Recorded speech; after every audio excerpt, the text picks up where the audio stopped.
मोर सुधारहु सो सब भांति, जासु कृपा नहीं कृपा घाती। दमन, अत्याचार, शोषण, छुआछूत, भेदभाव, ऊंच नीच, यही शब्दावली सनातन धर्म के विषय में चारों तरफ से सुनने को मिलती है।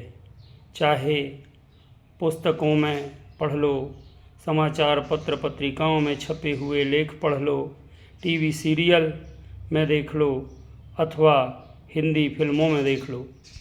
और लगभग सभी लोग लगभग 150 पौने 200 वर्षों से चलाए जा रहे इस नैरेटिव को अब सत्य भी मानने लगे हैं। परंतु इस संबंध में ऋषि सत्ता प्रणीत मूल सनातन धर्म क्या कहता है, आइए जानते हैं।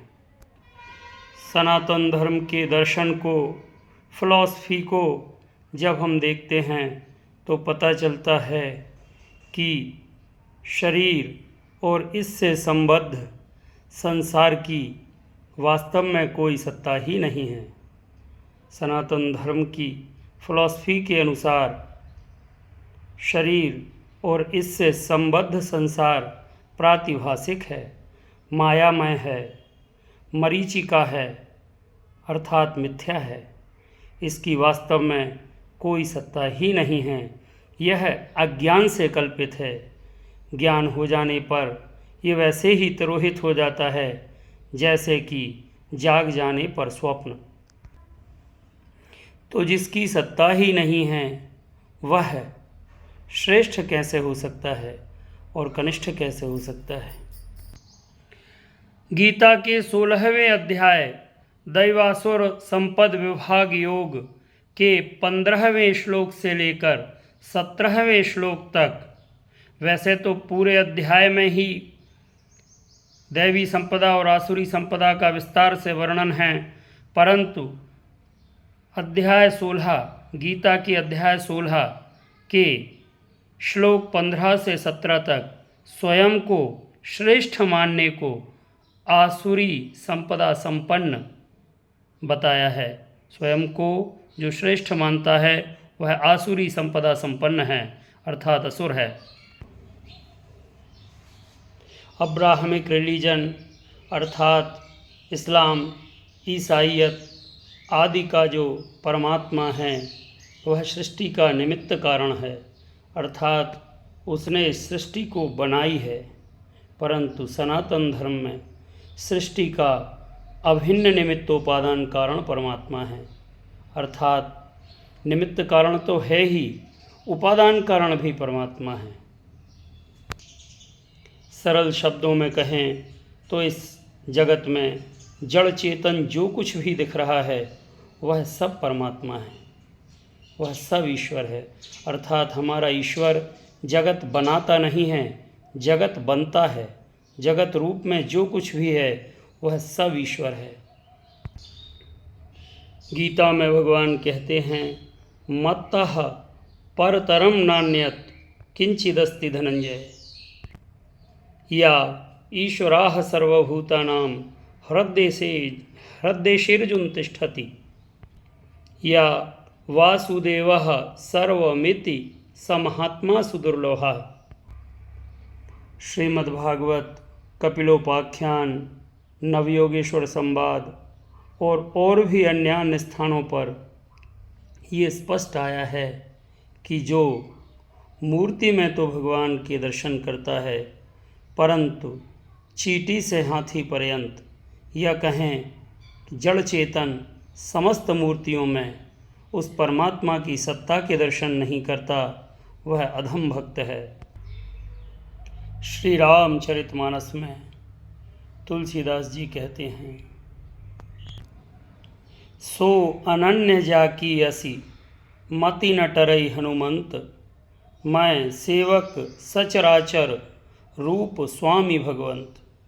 अर्थात श्री रामचरितमानस में भगवान श्री राम श्री हनुमान जी से कहते हैं कि वही भक्त अनन्य भक्त है जिसकी ऐसी बुद्धि सदा बनी रहती है कि मैं सेवक हूँ और इस चराचर संसार के रूप में मेरे सेव्य भगवान ही विराजमान हैं।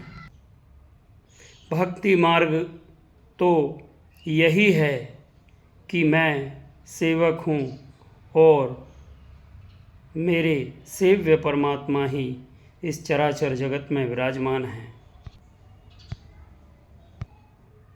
भक्ति का प्राण है दैन्य और दासबोध। दासबोध अर्थात ये बोध बना रहना कि मैं सेवक हूँ और चराचर जगत मेरे स्वामी का स्वरूप है। और दैन्य अर्थात स्वयं को सबसे छोटा, सबसे नीचा समझना। नैत्यानुसंधान, नैत्यानुसंधान ही दैन्य है। तो दासबोध और नैत्यानुसंधान अर्थात दैन्य ये भक्ति के प्राण हैं। भक्ति मार्ग का ध्येय वाक्य है दासोहम और भक्ति मार्ग का ध्येय वाक्य है दासोहम अर्थात मैं दास हूँ और सचराचर जगत संपूर्ण संसार मेरे स्वामी का स्वरूप है। और ज्ञान मार्ग का ध्येय वाक्य है सोहम। सोहम अर्थात मैं वही हूँ, अर्थात मेरी ही सत्ता इस जगत में व्याप्त है। अब सार रूप में समझिए, जब संसार प्रातिभाषिक है, इसकी कोई सत्ता ही नहीं है, तो इसमें श्रेष्ठ कौन और कनिष्ठ कौन। दूसरी बात, गीता में अध्याय 16 दैवासुर संपद विभाग योग में अध्याय 15 से 17 तक, क्षमा करें, श्लोक 15 से 17 तक स्वयं को श्रेष्ठ मानने को आसुरी संपदा कहा गया है, अर्थात असुर के लक्षण कहा गया है। तीसरी बात, परमात्मा ही जगत बना हुआ है, अर्थात जगत में जो कुछ भी है वह सब परमात्मा ही है। भक्ति मार्ग का ध्येय वाक्य, भक्ति मार्ग का सूत्र दासोहम और ज्ञान मार्ग का ध्येय वाक्य सोहम। जब सनातन धर्म की मूल परंपरा को, सनातन धर्म की फिलॉसफी को, ऋषियों के द्वारा प्रणीत सनातन धर्म को समझोगे तो ये स्पष्ट समझ में आ जाएगा कि ये जो फिल्मी डायलॉग हैं, भेदभाव, ऊंच नीच, छुआछूत, ये सब पिछले 150-200 वर्षों में विधर्मी तंत्र के द्वारा गढ़े गए हैं।